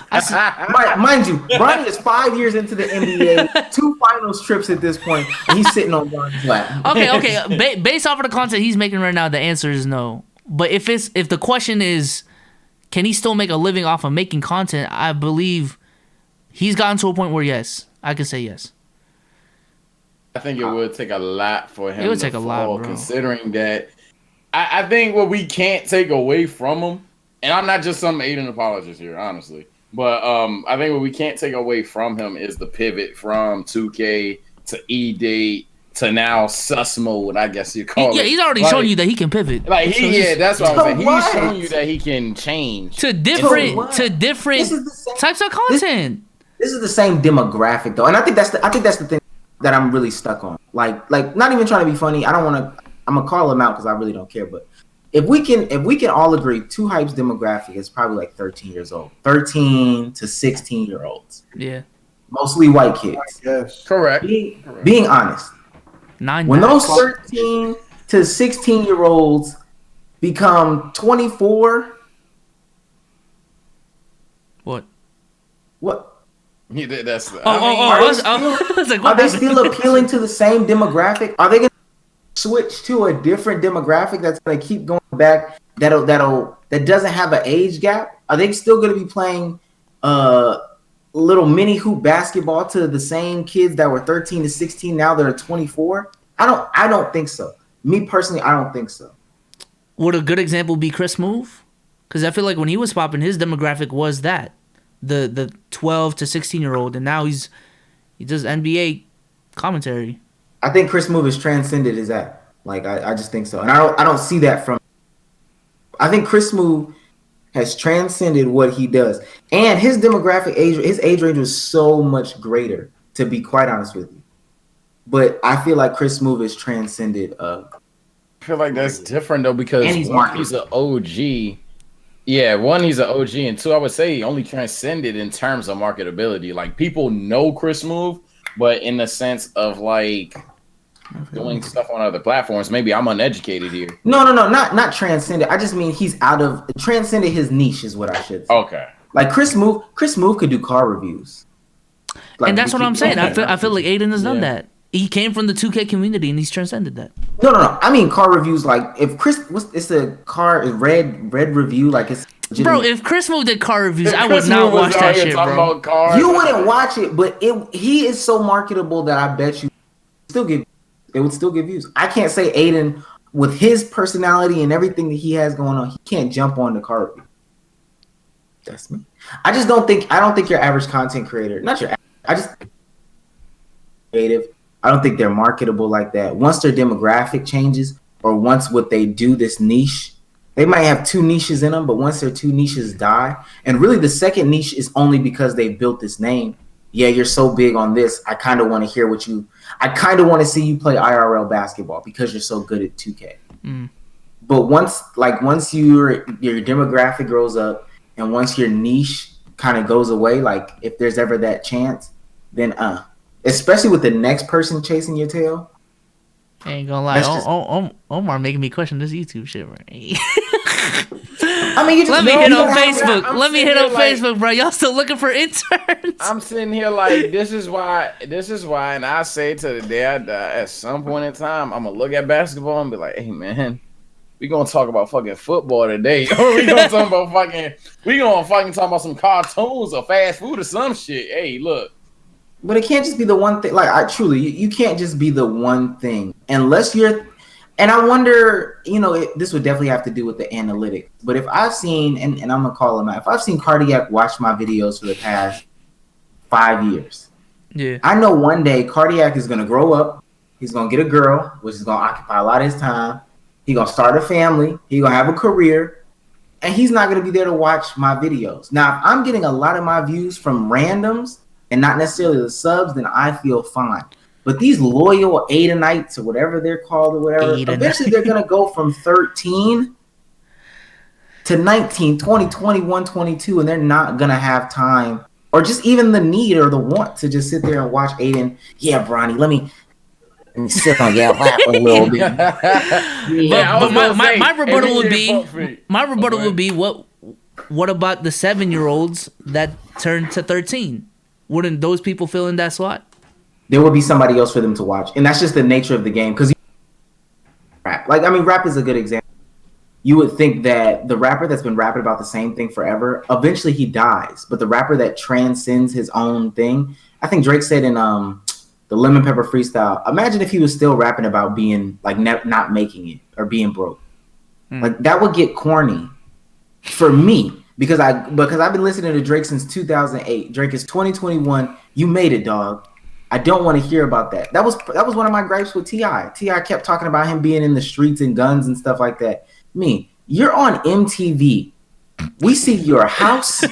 We see the way you live on a day-to-day basis. Announce all these, and then you're telling me you get on this thing and you talking about coke moving and all this stuff. T.I., I don't believe that, and I don't want to hear that. And the next younger kids, they also don't want to hear that. Good conversations. Fuck Aiden. No, I'm playing. Hey, Rudy. Hey. I hear do not say fuck Aiden. I'm saving my fucking name. Wasn't that shit on TikTok, bro? Hashtag AMP. Right here. One of the topics I also had on the list, and we kind of touched on this as we've had this conversation, is do y'all think growing a platform is easier or harder than it's ever been? On one hand, I feel like the good software and good hardware is the easiest it's ever been. Like, the amount of power that this phone has as a audio recording device, as a video recording device, is insane. The shit that free software can do now is insane. The amount of editing you can do on your phone is insane. There are, Instagram. There's so many platforms now. There's Instagram, TikTok, Twitter, Twitch, YouTube. Even within YouTube, there's live streaming, the regular 10-minute video, shorts. There's podcasts. There's so many avenues out there. And I guess another question within this question is it harder to grow on a platform where there isn't as much people, yet you're making content on that platform, compared to a platform that has so much people that you can reach, but it's harder to reach those people? Hot take, and maybe this is a biased take, I would actually say right now it would be I think I would go with challenging. Now, the chances and opportunities in terms of content, creating the content itself with all the technology, yada, yada, yada, whatever, I think that is easier to do. I think simply making videos is easier to do. But in terms of getting recognition, it's too many people out there trying to do what you do. So put it this way, why would I watch you? What is it about you playing 2K that makes me not watch the guy that has 50K playing 2K, that makes me not watch the guy that has 1 million play 2K? So I think originality, I think creativity have become so scarce due to the amount of people that's just by virtue of math, like the amount of people that's doing this shit. I think it's hard for you to have a genuine brand, if that makes sense. And I think not having that brand will only take you so far. Like, let's say a new guy comes up here, he hits 10K like that, boom, he thinks his channel blew up.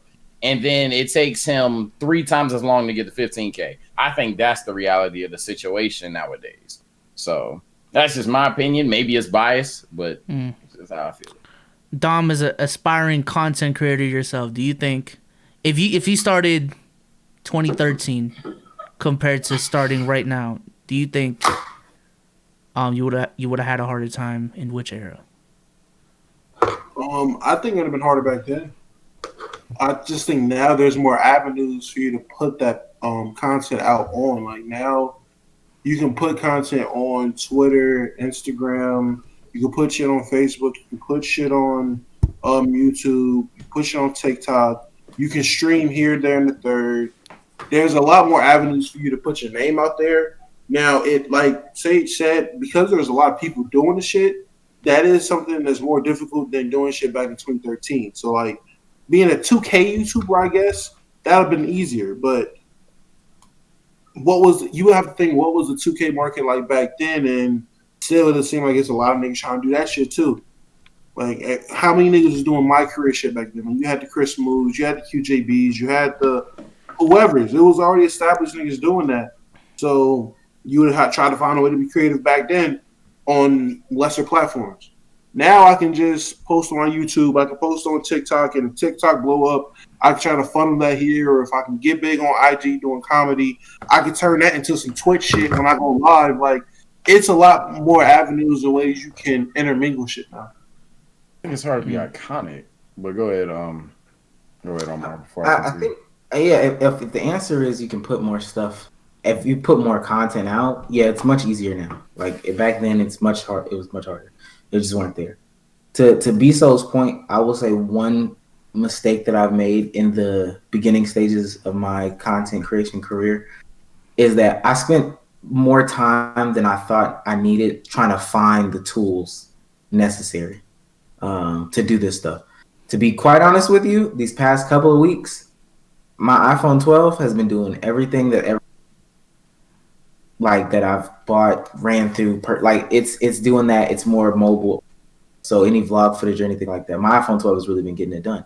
But I've tried out 3-4 cameras now, tried out different setups. Like the 12 is just it. You have a lot more that you could do with like a lot more stuff. But I feel like now people just don't. There's so much content that it's harder to get relevant, and then it's harder to stay relevant. And then also the way that these apps convert, like conversion rate from app to app, is virtually meaningless.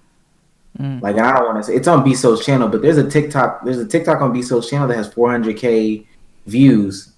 I might have seen like 6 subs from it on TikTok.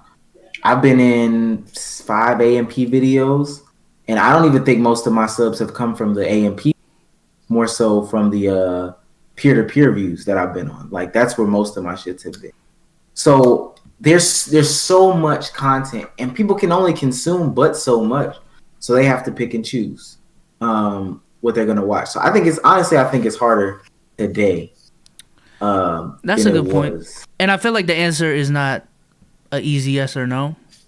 I think the answer is more so closer to it's easier to blow up nowadays because of TikTok, because of just the ability to reach more people on these platforms.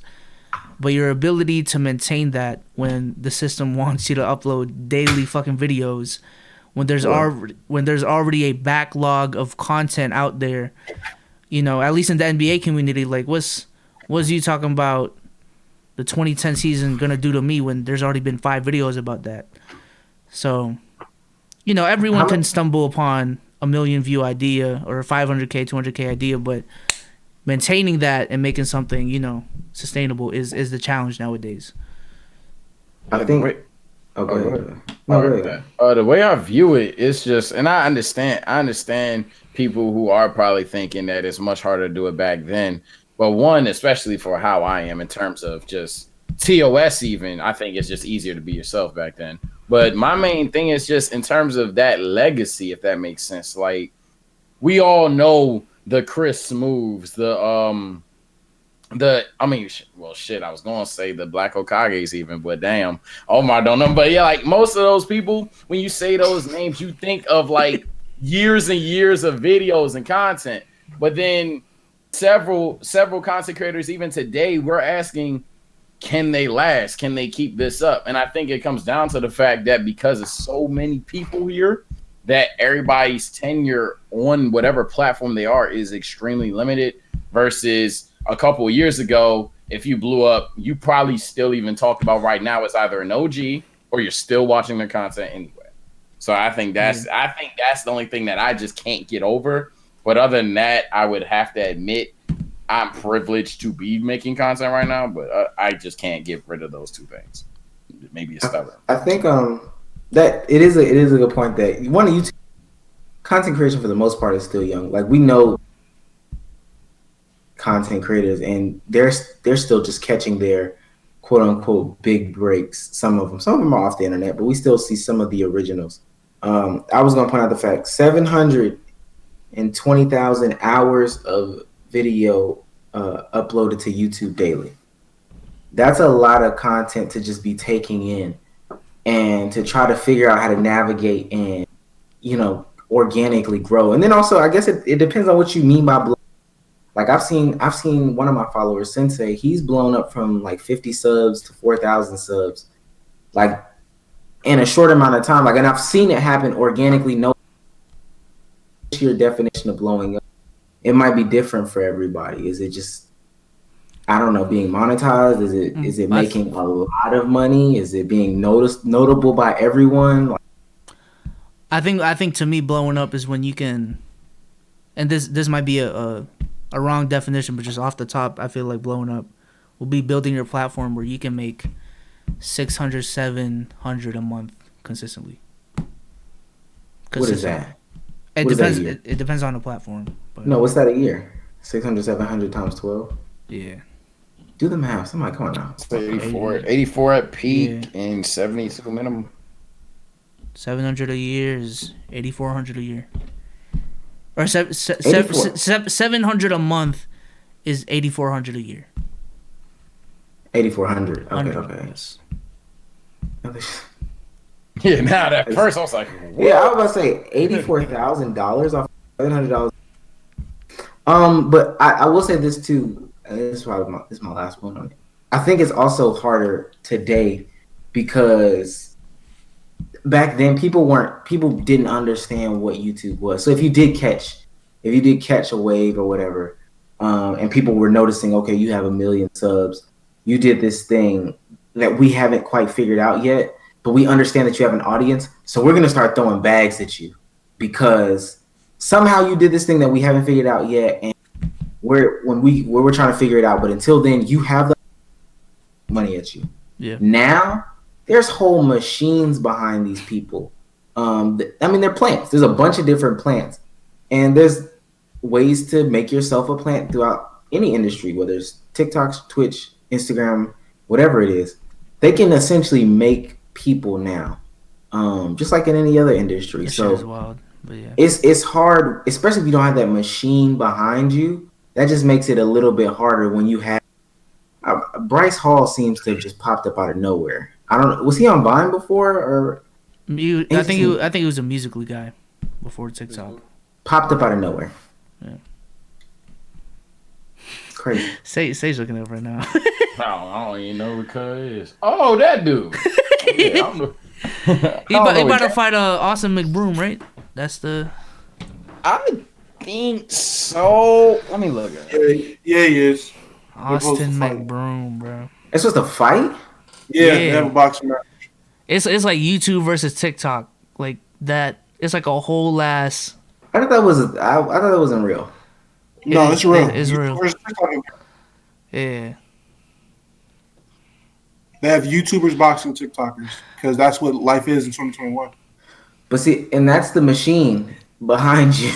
But Yeah, I'm about to say, do I think it's gonna be as entertaining as it's? No, not really. But y'all think these boxing matches is really the next wave for content creators?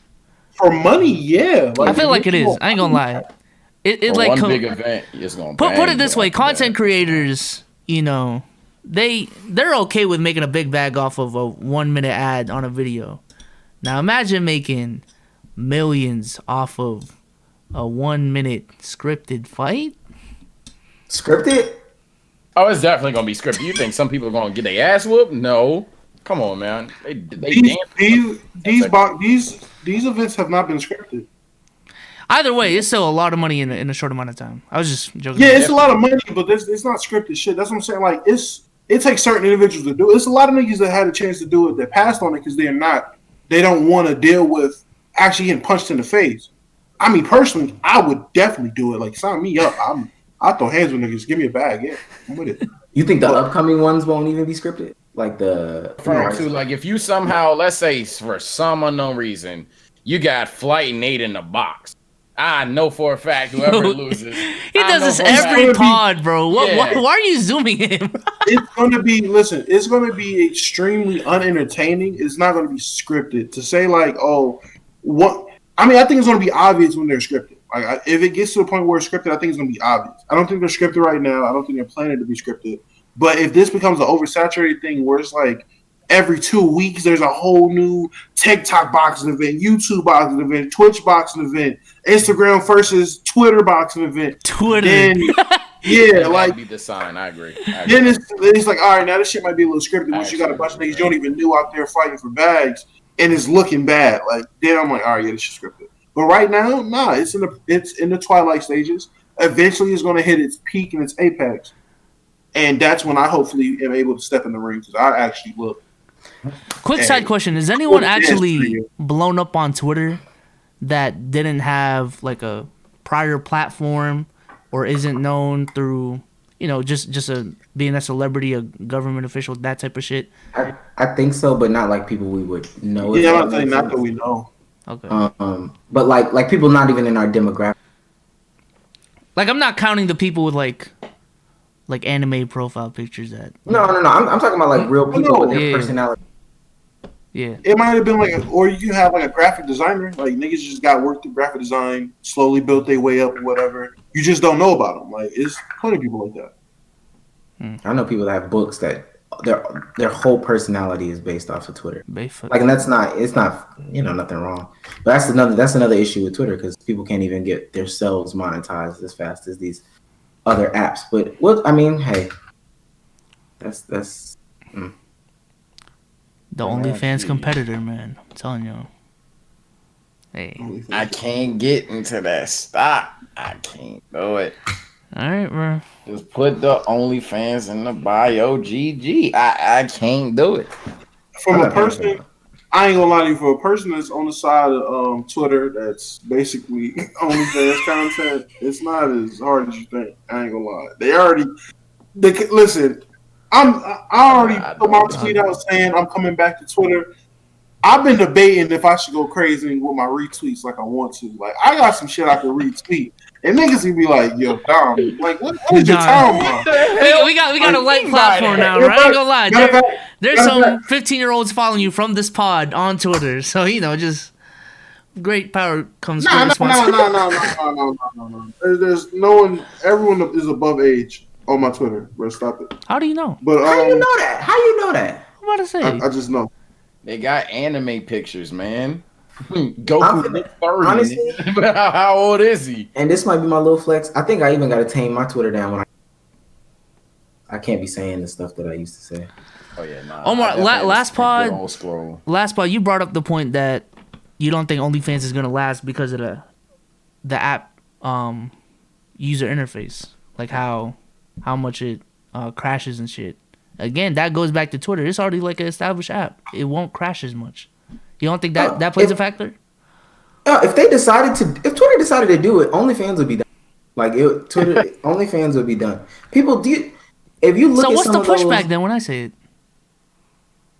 Well, the pushback is I think OnlyFans is so prominent for that avenue for that. That's what I think. I think it's like I think there's substance to whether it's a content creator or a platform where you know what you're going to get. And I think having that gateway with OnlyFans, like you don't even think of whatever other shit. I know some content creators try to be like, oh, you sub to my OnlyFans and I'll teach you how to blow it. No, you think of porn. You think of that shit. So you know what's funny? OnlyFans didn't even want that stigma behind their site. Like it wasn't that long ago. They were like, yeah, we're trying to get underestimated the male penis. But then I I think they did the math The on it and was power of like, the oh, penis. You they did the math underestimated on it, the and it was power of the like, whoa, male we make penis.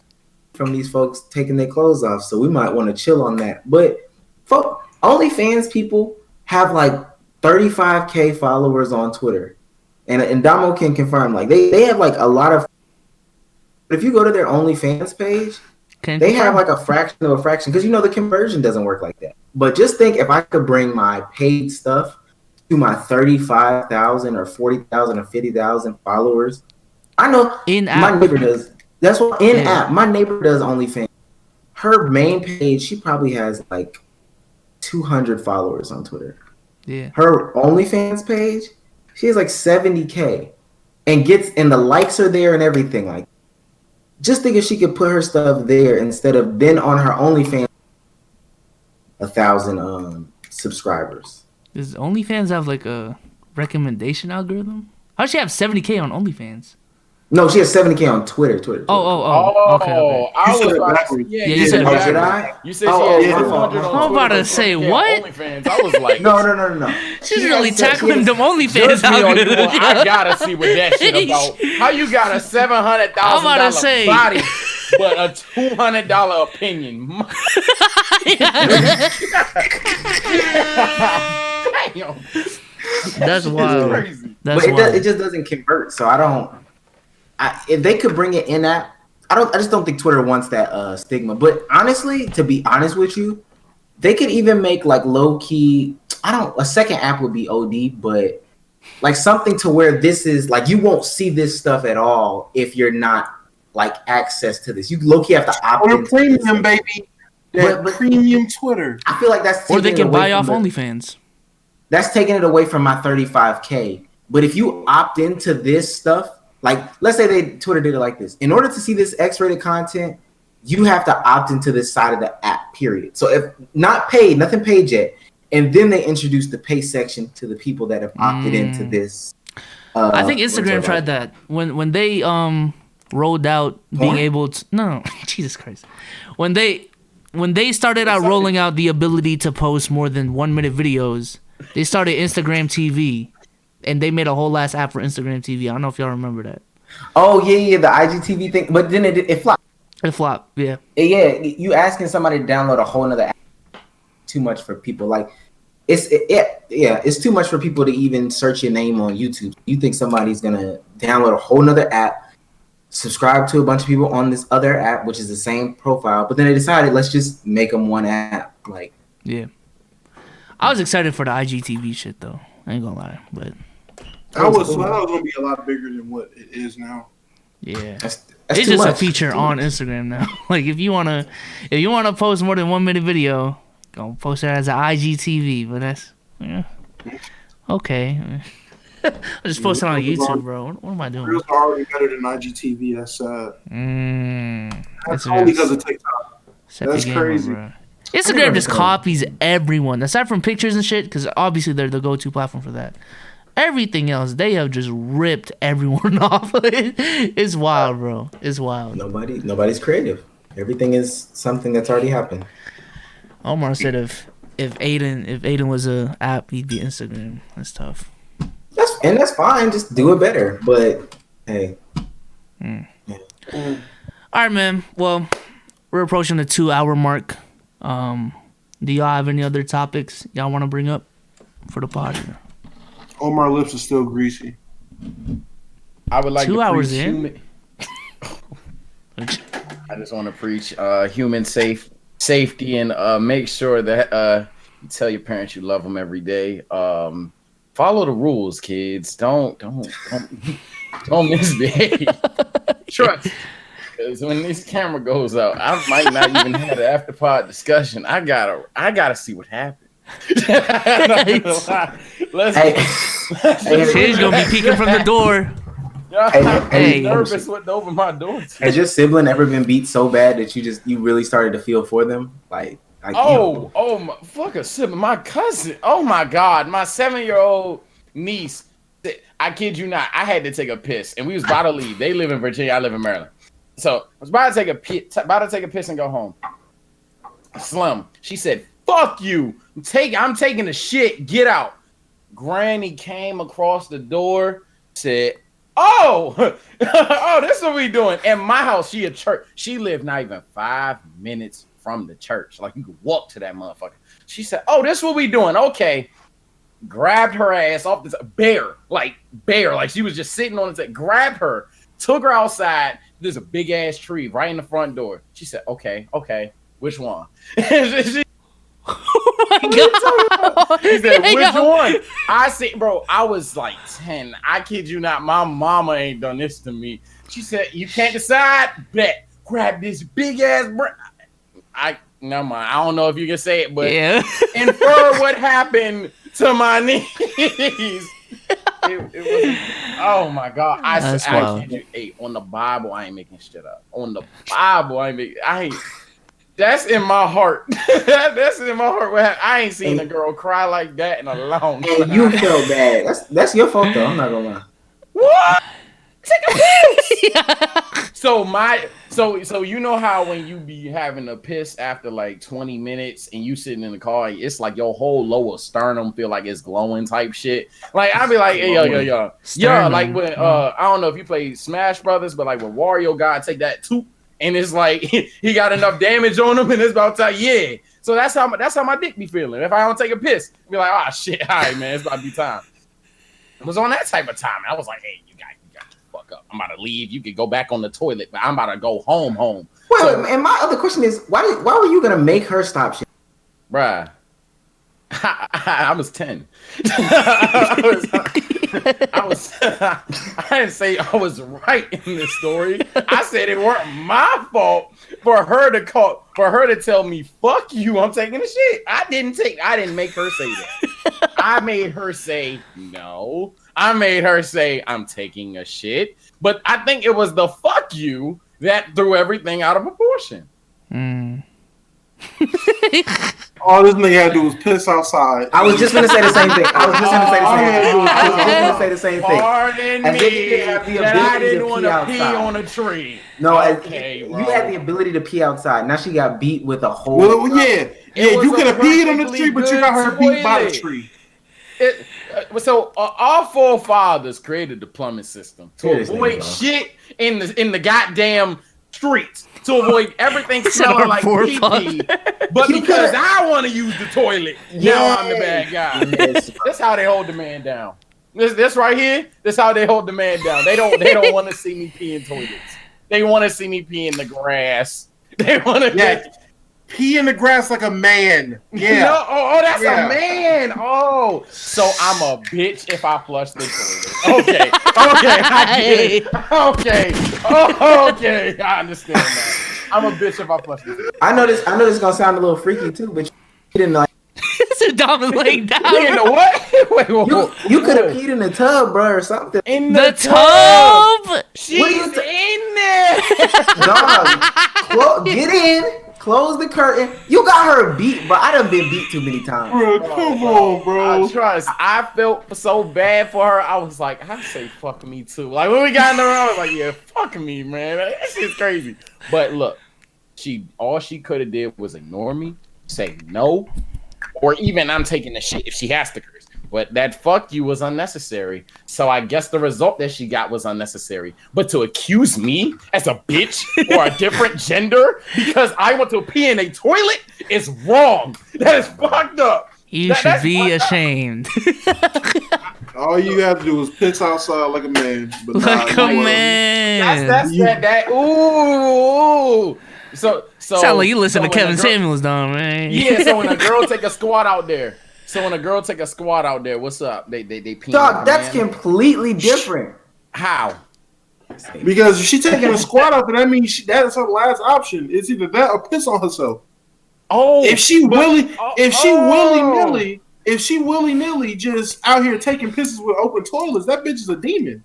Dog, but she had to poop. We're talking about piss. She had to poop. Oh, she couldn't poop outside. That's different than you peeing outside. But if I didn't want to piss on myself nor expose my dick to the outside world, on yourself, TSO, bro, yo, dog, lied. Are you scared of squirrels gonna see your nuts, nigga? You know what the fuck? Maybe. He said he didn't want to expose himself to the outside That world. motherfucker chewing You on want it a up. squirrel? Imagine you taking a piss and a squirrel run up on you. What you doing? He See, a nigga like me, TSO, I ain't stopping my piss for no damn squirrel. What the fuck? I'm running like a bitch. I'm like, hey, Mo. I'm aiming, bro. Aiming up in the piss going. I'm mad. I'm mad. This nigga team. We're all posting. Everybody had the same reaction. Piss on the squirrel. Nah, I can't be on no, bro.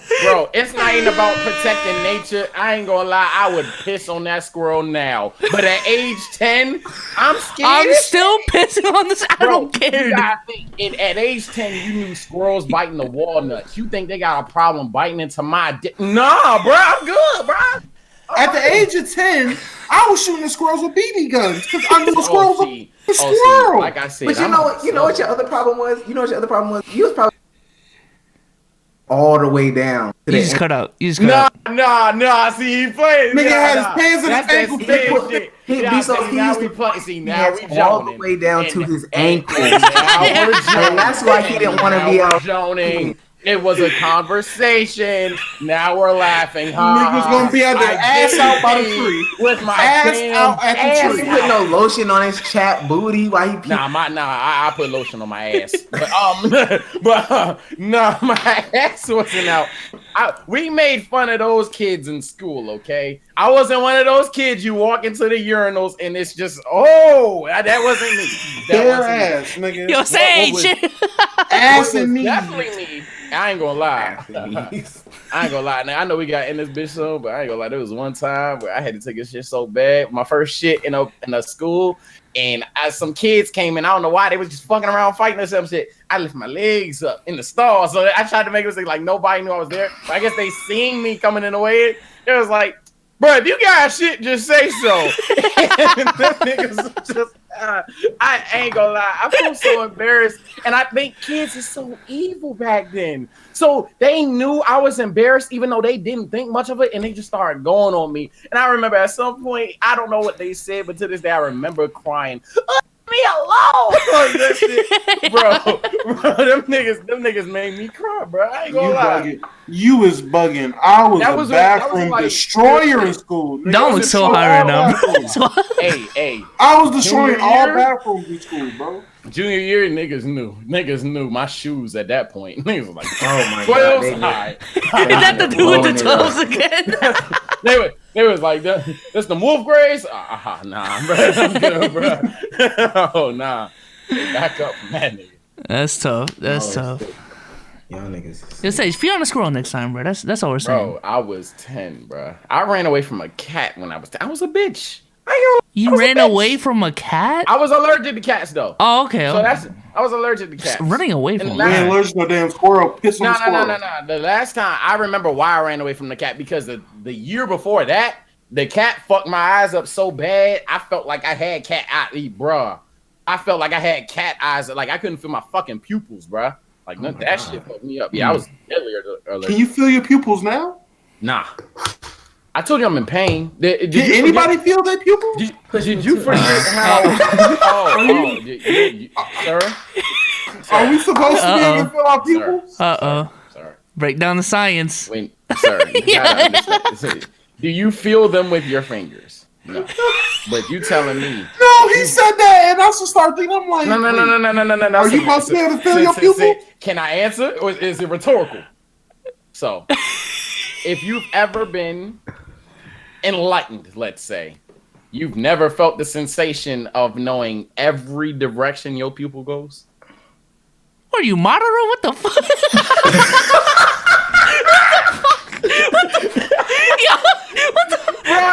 Bruh. Bro, I'm like, I know. What is the fourth great ninja war? What the fuck is this? That happened to me, bro. Bro, that happened to me, bro. My first time ever getting fucked up, I was like I Bruh, feel come on, every movement in my eye, bro. Like I was in the, I looked Nigga, at that shit was laced. That shit was laced. Bro, Put that shit down. bro, I washed Put my that face, shit down. bro. I swear to God, I washed my face. I was like, bro, this don't even feel right, bro. I ain't never heard niggas talking about they feel their eyes before, bro. I looked up, I was like, yeah. Oh god. Niggas was on that dust. Bro. That's crazy, bro. That's They say crazy. you say Uchiha now, TSO, bro. That's crazy. I don't do that shit. I don't do that That's shit. wild. I'm retired. All right, bro. So that is the topic y'all chose to close out this pod. Pee on squirrels. Yeah, we're approaching 2 hours now, so let's do outros. Let's do outros. Dom, say goodbye to the chat.